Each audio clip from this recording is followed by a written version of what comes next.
KaraokeBooks. Middlemarch. George Eliot. Audiobook. Chapter 75. Le sentiment de la fausseté des plaisirs présents, et l'ignorance de la vanité des plaisirs absents causant l'inconstance, Pascal.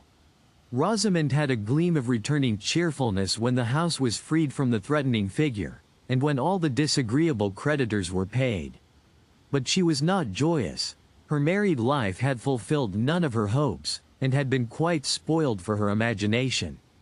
In this brief interval of calm, Lydgate, remembering that he had often been stormy in his hours of perturbation, and mindful of the pain Rosamond had had to bear, was carefully gentle towards her, but he, too, had lost some of his old spirit, and he still felt it necessary to refer to an economical change in their way of living as a matter of course, trying to reconcile her to it gradually, and repressing his anger when she answered by wishing that he would go to live in London. When she did not make this answer, she listened languidly, and wondered what she had that was worth living for. The hard and contemptuous words which had fallen from her husband in his anger had deeply offended that vanity which he had at first called into active enjoyment, and what she regarded as his perverse way of looking at things, kept up a secret repulsion, which made her receive all his tenderness as a poor substitute for the happiness he had failed to give her. They were at a disadvantage with their neighbors, and there was no longer any outlook towards Quallingham.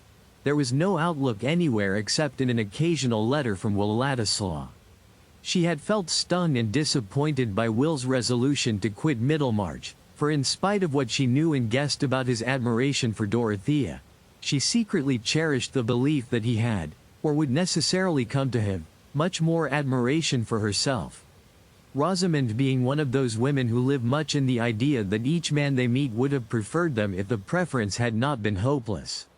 Mrs. Casaubon was all very well, but Will's interest in her dated before he knew Mrs. Lydgate. Rosamond took his way of talking to herself, which was a mixture of playful fault-finding and hyperbolical gallantry, as the disguise of a deeper feeling, and in his presence she felt that agreeable titillation of vanity and sense of romantic drama which Lydgate's presence had no longer the magic to create. She even fancied, what will not men and women fancy in these matters, that Will exaggerated his admiration for Mrs. Casaubon in order to pique herself. In this way poor Rosamond's brain had been busy before Will's departure. He would have made, she thought, a much more suitable husband for her than she had found in Lydgate. No notion could have been falser than this, for Rosamond's discontent in her marriage was due to the conditions of marriage itself, to its demand for self-suppression and tolerance, and not to the nature of her husband. But the easy conception of an unreal better had a sentimental charm which diverted her ennui. She constructed a little romance which was to vary the flatness of her life. Will Ladislaw was always to be a bachelor and live near her, always to be at her command, and have an understood though never fully expressed passion for her, which would be sending out lambent flames every now and then in interesting scenes. His departure had been a proportionate disappointment, and had sadly increased her weariness of Middlemarch, but at first she had the alternative dream of pleasures in store from her intercourse with the family at Quallingham. Since then the troubles of her married life had deepened, and the absence of other relief encouraged her regretful rumination over that thin romance which she had once fed on. Men and women make sad mistakes about their own symptoms, taking their vague uneasy longings, sometimes for genius, sometimes for religion, and oftener still for a mighty love. Will Ladislaw had written chatty letters, half to her and half to Lydgate, and she had replied. Their separation, she felt, was not likely to be final, and the change she now most longed for was that Lydgate should go to live in London. Everything would be agreeable in London, and she had set to work with quiet determination to win this result, when there came a sudden, delightful promise which inspirited her. It came shortly before the memorable meeting at the town hall, and was nothing less than a letter from Will Ladislaw to Lydgate, which turned indeed chiefly on his new interest in plans of colonization, but mentioned incidentally that he might find it necessary to pay a visit to Middlemarch within the next few weeks. A very pleasant necessity, he said, almost as good as holidays to a schoolboy. He hoped there was his old place on the rug, and a great deal of music in store for him. But he was quite uncertain as to the time. While Lydgate was reading the letter to Rosamond, her face looked like a reviving flower. It grew prettier and more blooming. There was nothing unendurable now. The debts were paid, Mr. Ladislaw was coming, and Lydgate would be persuaded to leave Middlemarch and settle in London, which was so different from a provincial town. That was a bright bit of morning. But soon the sky became black over poor Rosamond. The presence of a new gloom in her husband, about which he was entirely reserved towards her, for he dreaded to expose his lacerated feeling to her neutrality and misconception, soon received a painfully strange explanation, alien to all her previous notions of what could affect her happiness. In the new gaiety of her spirits, thinking that Lydgate had merely a worse fit of moodiness than usual, causing him to leave her remarks unanswered, and evidently to keep out of her way as much as possible, she chose, a few days after the meeting, and without speaking to him on the subject, to send out notes of invitation for a small evening party, feeling convinced that this was a judicious step, since people seemed to have been keeping aloof from them, and wanted restoring to the old habit of intercourse. When the invitations had been accepted, she would tell Lydgate, and give him a wise admonition as to how a medical man should behave to his neighbors, for Rosamond had the gravest little airs possible about other people's duties. But all the invitations were declined, and the last answer came into Lydgate's hands. "This is Cicelli's scratch." "What is he writing to you about?" said Lydgate, wonderingly, as he handed the note to her. She was obliged to let him see it, and, looking at her severely, he said, "Why on earth have you been sending out invitations without telling me, Rosamond? I beg, I insist that you will not invite anyone to this house. I suppose you have been inviting others, and they have refused too." She said nothing. "Do you hear me?" thundered Lydgate. "Yes, certainly I hear you," said Rosamond, turning her head aside with the movement of a graceful long-necked bird.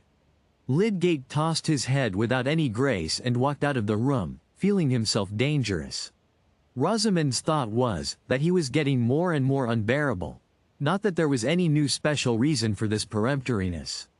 His indisposition to tell her anything in which he was sure beforehand that she would not be interested was growing into an unreflecting habit, and she was in ignorance of everything connected with the £1,000 except that the loan had come from her uncle Bulstrode. Lydgate's odious humours and their neighbours' apparent avoidance of them had an unaccountable date for her in their relief from money difficulties. If the invitations had been accepted, she would have gone to invite her mamma and the rest, whom she had seen nothing of for several days, and she now put on her bonnet to go and inquire what had become of them all, suddenly feeling as if there were a conspiracy to leave her in isolation with a husband disposed to offend everybody. It was after the dinner hour, and she found her father and mother seated together alone in the drawing-room. They greeted her with sad looks, saying, "Well, my dear," and no more. She had never seen her father look so downcast, and seating herself near him she said, "Is there anything the matter, Papa?" He did not answer, but Mrs. Vincey said, "Oh, my dear, have you heard nothing? It won't be long before it reaches you." "Is it anything about Tertius?" said Rosamond, turning pale. The idea of trouble immediately connected itself with what had been unaccountable to her in him. "Oh, my dear, yes. To think of your marrying into this trouble. Debt was bad enough, but this will be worse."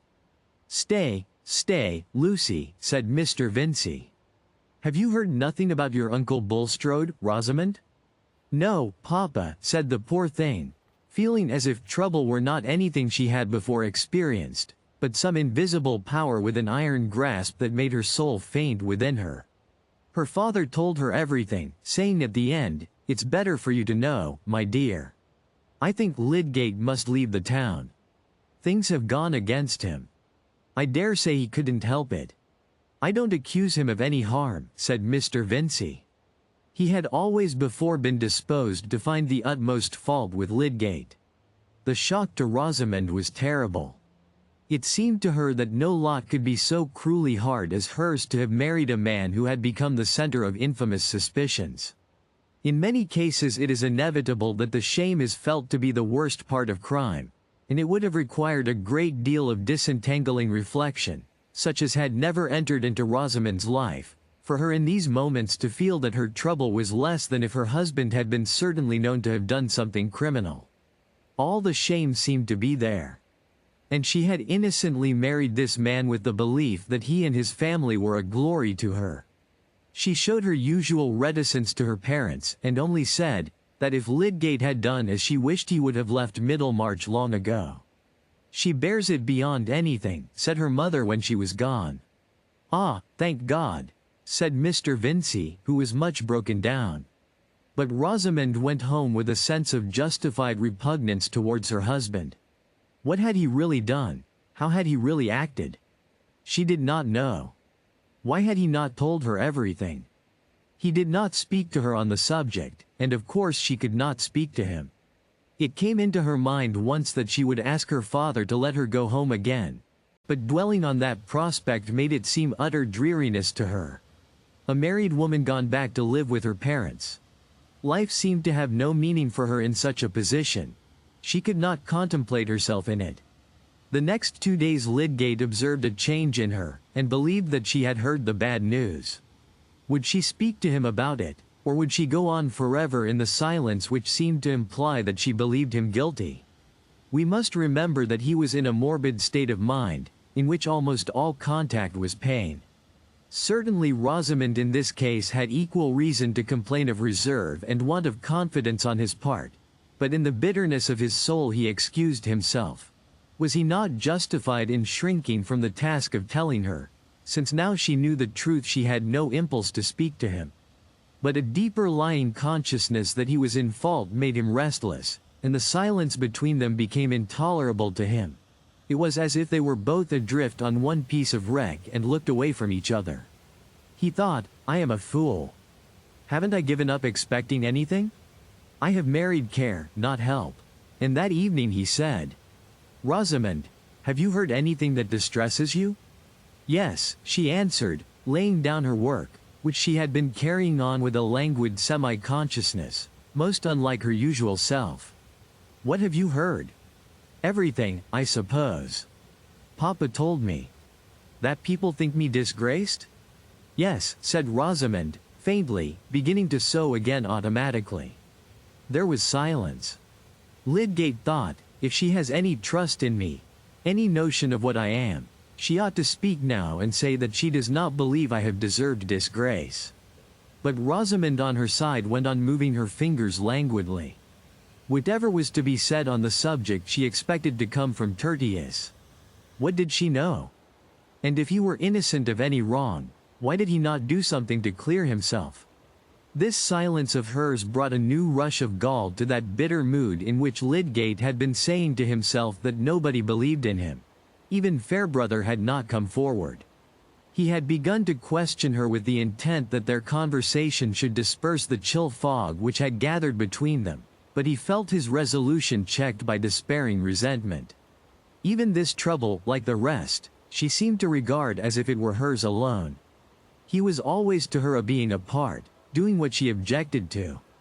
He started from his chair with an angry impulse, and thrusting his hands in his pockets, walked up and down the room. There was an underlying consciousness all the while that he should have to master this anger, and tell her everything, and convince her of the facts. For he had almost learned the lesson that he must bend himself to her nature, and that because she came short in her sympathy, he must give the more.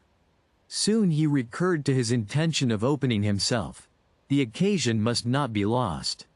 If he could bring her to feel with some solemnity that here was a slander which must be met and not run away from, and that the whole trouble had come out of his desperate want of money, it would be a moment for urging powerfully on her that they should be one in the resolve to do with as little money as possible, so that they might weather the bad time and keep themselves independent. He would mention the definite measures which he desired to take, and win her to a willing spirit. He was bound to try this, and what else was there for him to do? He did not know how long he had been walking uneasily backwards and forwards, but Rosamond felt that it was long, and wished that he would sit down. She too had begun to think this an opportunity for urging on Tertius what he ought to do. Whatever might be the truth about all this misery, there was one dread which asserted itself. Lydgate at last seated himself, not in his usual chair, but in one nearer to Rosamond, leaning aside in it towards her, and looking at her gravely before he reopened the sad subject. He had conquered himself so far, and was about to speak with a sense of solemnity, as on an occasion which was not to be repeated. He had even opened his lips, when Rosamond, letting her hands fall, looked at him and said, "Surely, Tertius." "Well? Surely now at last you have given up the idea of staying in Middlemarch. I cannot go on living here. Let us go to London. Papa, and everyone else, says you had better go. Whatever misery I have to put up with, it will be easier away from here." Lydgate felt miserably jarred. Instead of that critical outpouring for which he had prepared himself with effort, here was the old round to be gone through again. He could not bear it. With a quick change of countenance he rose and went out of the room. Perhaps if he had been strong enough to persist in his determination to be the more because she was less, that evening might have had a better issue. If his energy could have borne down that check, he might still have wrought on Rosamond's vision and will. We cannot be sure that any natures, however inflexible or peculiar, will resist this effect from a more massive being than their own. They may be taken by storm and for the moment converted, becoming part of the soul which enwraps them in the ardor of its movement. But poor Lydgate had a throbbing pain within him, and his energy had fallen short of its task. The beginning of mutual understanding and resolve seemed as far off as ever. Nay, it seemed blocked out by the sense of unsuccessful effort.